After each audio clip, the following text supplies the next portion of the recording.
And I guess my first question is, how impressed were you with Sam Darnold last night?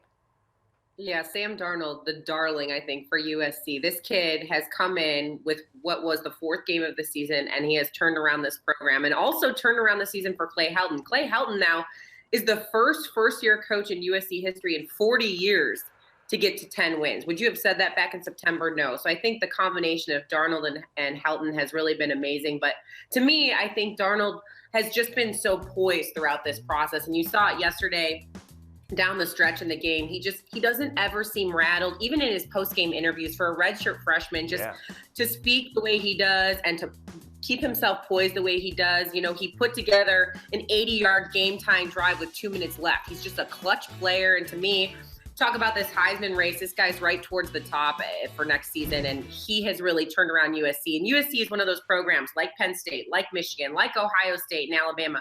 When USC is good, college football is good. So for me, it was just refreshing to see two good teams go at it in the Rose Bowl and USC come away on top, because that's what we need. We need USC to be back. It's good for college football. Mm-hmm. I was going to say it's way too early to start talking about the 2017 Heisman race, but you dove right in. I love it, Shae. So who could possibly be ahead of Sam?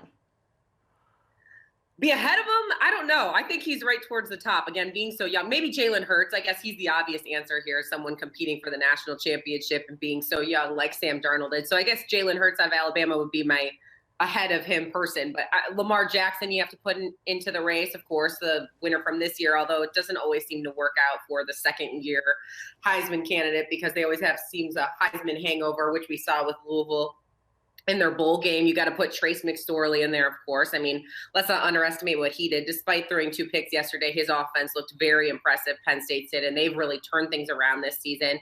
And then Baker Mayfield is probably going to come back as well. He's another guy to put in there. He's an offensive machine. So I think those are probably the guys that I would put in the mix with Darnold at this point. Yeah.